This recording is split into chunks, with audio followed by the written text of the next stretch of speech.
Following the recent fashion comment of director Quentin Tarantino on a very talented actor, it seems like Hollywood is finally choosing a side for underrated actors that lacks recognition. In this industry, where relationships are more powerful than talent, finally talent is outshining powerful people criticism.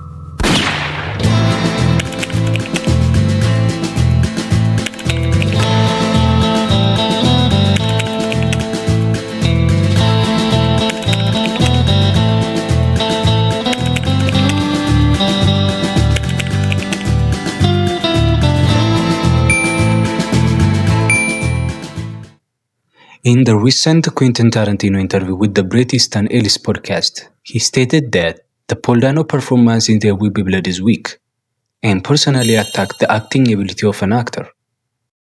Let's see if Tarantino is right about Paul by breaking down Paul Dano's performance film by film. In this movie, Paul Dano doesn't just act, opposite to Daniel Day-Lewis. He survives him. And that alone should end this debate. But let's break it down. Dano plays two characters, but let's focus on the character Eli Sunday. Eli's vocal tone is intentionally thin, nasal, and strained. This is not weakness, it is repressed power. Watch his posture, slightly hunched, arms tight to the body. He is coiled, not broken. Daniel Plainview explodes outward. Eli implodes inward. This is not accidental. This is phenomenal acting. Two philosophies of power colliding. Lord. I am sorry, Lord. I want the blood. I want the blood. You have abandoned your child. I've abandoned my child. I will never backslide. I will never backslide. I was lost, but now I am found. I was lost, but now I'm found. I have abandoned my child.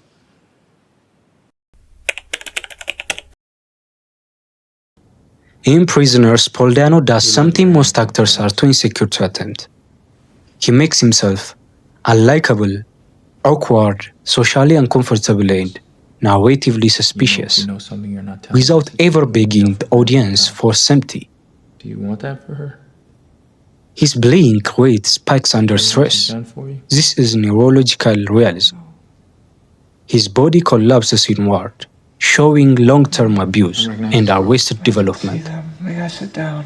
What are you doing here? He never shows innocence theatrically. He lets the audience project guilty onto him. This is not anti-performative acting. The role requires Dano to absorb hatred without deflecting. That takes more confidence than swagger ever will. Tarantino characters demand attentions. Dano's characters endure it. That difference matters. Make a deal, huh? The deal still stands, Chris. You ain't done nothing we can't forgive. It's all still on that nigger. Hey, tell me what you did with him! Tell me! They didn't cry until I left them. What did you say? Paul Dano's Riddler isn't cool. He isn't stylish and he isn't fun. And that is exactly why the character works. The voice is intentionally off-putting. He speaks with emotional sincerity, not theatrical irony. His eyes lines often address the camera as if Gotham and the audience are complicated. This is psychological realism, not comic book villainy. If Tarantino directed the Batman, the Riddler would be charismatic and completely unbelievable. Dano understands something Tarantino doesn't need to understand, because his cinema lives elsewhere. Evil doesn't always look powerful. Sometimes it looks pathetic, and that's far more dangerous.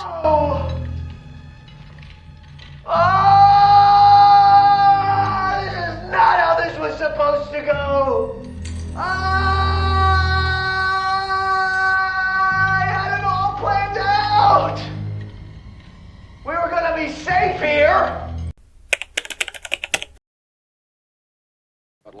Paul Dano takes a vow of silence and outperform louder actors.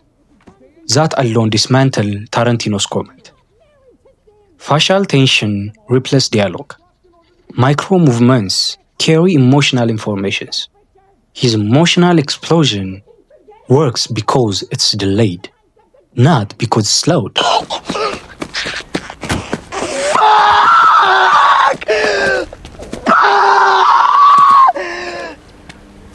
What happened? He's colorblind. He can't fly. Actors who rely on dialogue fear silence. Actors who understand cinema weaponize it. Dano understands that film is a visual medium. About your family.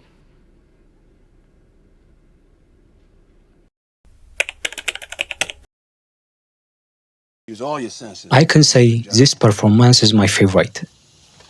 Paul Dano plays a man that is weak, but who tries to cover his weakness by oppressing minorities. Hollywood is full of heroes and villains, but he plays something psychologically rare. Look at him in this scene, for example. My name is John Tibbets, William Ford's chief carpenter. You will refer to me as master. Now, Mr. Chapin is the overseer on this plantation. You two will refer to him as master. So clap your hands. Like this. Come on. Come on now. Clap your hands.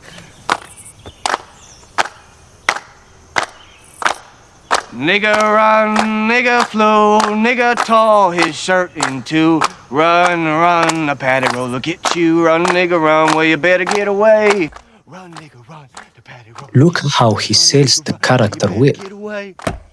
You can see him and you can almost predict the personality of the character only by one scene. So why Tarantino's criticism fails? Tarantino values maze, swagger, masculine performance as spectacle. And Paul Dano represents modern psychology, emotional realism, and masculinity as vulnerability and contradiction. Tarantino is wrong to prefer his style, but that is not criticism. That is taste pretending to be authority. You know, the scary hate is when you get hate like from Quentin Tarantino, where he's going off on that guy from There Will Be Blood. Yeah. Like, but you know, here, that's a great lesson. It is, actually. There's a great lesson. You know what? I don't think Paul Dano ever knew that so many people loved him.